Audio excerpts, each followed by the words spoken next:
Pagdiriwang ng Road Safety Month ating tatalakayin kasama si Undersecretary Nicolas Torre III, General Manager ng Metropolitan Manila Development Authority o MMDA. Yusek Torre, magandang tanghali po at welcome po sa Bagong Pilipinas ngayon.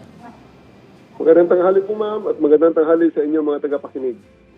Yusek, sa pagdiriwang ng Road Safety Month, ano po ang layunin at mensahe nito para sa mga motorista, commuters at pedestrians ngayong taon? Ang Road Safety Month ay paalala na ang kaligtasan sa kalsada ay hindi trabaho lang ng MMDA, kundi responsibilidad nating lahat. Meaning, hindi sapat na maganda ang kalsada kung walang disiplina. Hindi sapat ang batas kung walang sumusunod ng maayos. Ang mensahe namin, simple lang. Bawat buhay mahalaga, bawat biyahe ay ligtas dapat. Sa mga motorista, kaya sinasabi namin, mag-ingat sa huwag abusado, maging considerate sa mga kapwa road users. Sa mga commuters naman, maging mapagmatsyag at most especially sa pedestrian, unang-una sumunod sa tamang tawiran at sa iba pang mga regulasyones na nandyan sa ating mga lansangan. So, road safety is not avoiding tickets. It is avoiding accidents and ina-avoid natin ang masaktan dyan sa kalsada.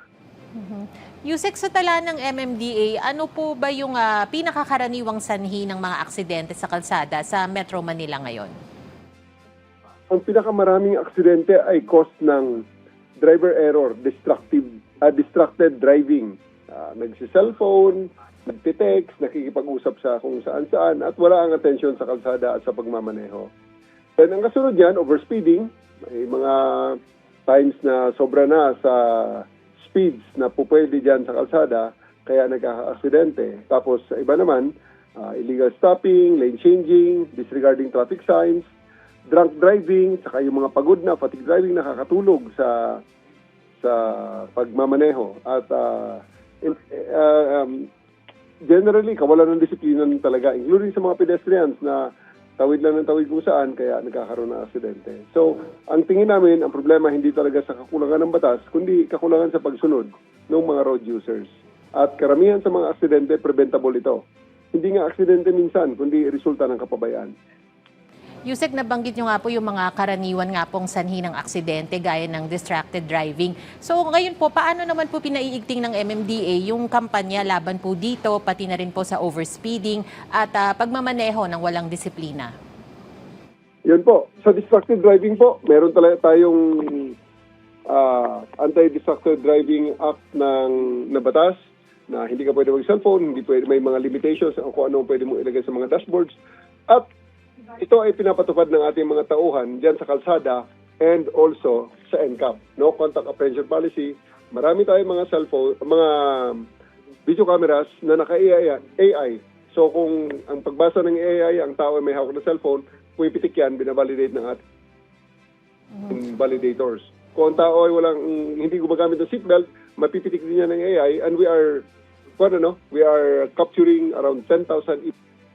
So, isibo tayo sa enforcement and education. Kasi hindi pwede talaga na puro seminar lang. Kailangan may consequence.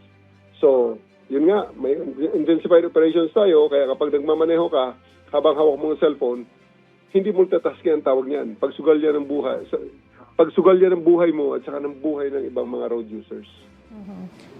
Yusek, sa pagdami naman po ng mga motorsiklo at e-bike sa mga kalsada, ano po ang mga hakbang ng MMDA para masiguro ang kaligtasan ng mga rider, pati na rin po ng pedestrians? Yan, dumarami ang motorsiklo at e-bikes dahil alam natin practical yan. Naintindihan natin yung bagay na yan. Pero convenience cannot come at the expense of safety, kaya mas mahigpit tayo sa proper lane discipline, helmet compliance, registration regulations, speed discipline, rider education, at proper use of bike lanes and pedestrian zones. At gusto ko i-emphasize, hindi pwedeng ang sidewalk ay ginagawang express lane. Hindi po pwedeng ang mga motorsiklo at ay nandyan sa sidewalks. Kaya ang mga mahina sa kalsada kasi talaga, pedestrian, bata, senior, at iba pang mga vulnerable na gumagamit ng sidewalk, sila ang una natin dapat protektahan. Yusek, meron po bang mga bagong programa o teknolohiya na ipinatutupad ng MMDA ngayon para mas mapabilis ang responde sa mga aksidente sa kalsada? Sa ngayon po, yan ang ginagawa at centerpiece program natin, yung Metrobase 136 Command Center natin. Ang 136 ay isang hotline na pwedeng matawagan ng ating mga kababayan para makahingi ng tulong kung sila ay may-aberya sa kalsada. Ito ang command nerve center natin. Kaya sinisiguro namin na pag tumawag kayo, sasagutin namin kayo sa loob ng 5 rings. Pagka natanggap na namin ang inyong tawag, darating kami sa loob ng 5 minuto at pag nandiyan na kami, i-resolve namin sa sunod din na 5 minuto kung yan ay mga maliliit lang na mga cases. Paano naman po nakikipagtulungan ng MMDA sa mga LGU, LTO at PNP HPG para mapalakas ang road safety education at enforcement? Ang road safety education and enforcement kasi ay isang multifaceted challenge. Kaya hindi pwedeng kanya-kanya ang mga ahensya ng gobyerno na may concern dito. Kaya it requires one system. Kaya ang LGU, MMDA, LTO, PNP HPG, DOTR, at lahat dapat magkakasama at magkakabit-kabit ang trabaho. So kasama na dito yung synchronized enforcement. Kaya meron kaming single ticketing system dito sa Metro Manila. Tapos shared data, joint operations, common education campaign para isa ang pag-aintindi sa batas, and school-based road safety education. Pinipenetrate na namin yung mga eskwelahan para bata pa lang alam na kung ano ang batas trapiko dyan sa kalsada, maging pedestrian ka man o maging driver. Kaya kasi nakikita namin, ang problema sa aksidente, hindi yan tumitingin sa jurisdiction. Kaya response ay dapat unified. Kung may isang aksidente, andyan ang MMDA sa first response, pero baka kailangan ng rescue equipment, kailangan ng towing, kailangan ng ambulansya, at pwedeng yan ay manggagaling sa iba-ibang ahensya gaya ng LGU, LTO, DOTR, at hindi lang sa MMDA. Yusek, kasama rin po ba sa Road Safety Month ang pagpapaalala sa mga pedestrian tungkol sa tama at ligtas na pagtawid at paggamit ng mga sidewalk at footbridge? Paano nyo po pinaiigting ito? Opo, sa Road Safety Month, napakalaking bahagi nito ang pedestrian safety. Minsan kasi, lahat ng sisi natin sa driver, pero kailangan, meron ding disiplina ang mga pedestrian. Tamang tawiran, paggamit ng sidewalk, footbridge, pagsunod ng signal lights, napakalaga ng lahat ng yan. Pero kasabay nito, gobyerno rin ang may obligasyon. Hindi namin tinatakbuhan yun, ano?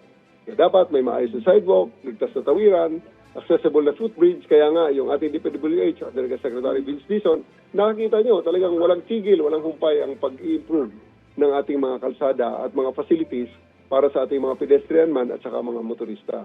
Sabi nga natin cities should not only move cars efficiently, they must also allow people to move with dignity.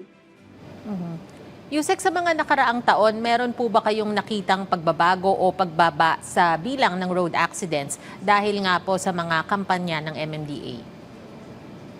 Well, may positive movement sa ilang areas dahil mas mahigpit ang enforcement at faster incident response.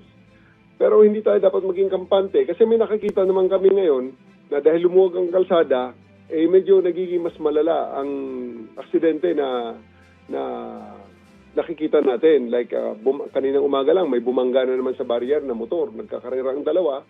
Swerte niya, ang una niya nabangga ay yung plastic barrier.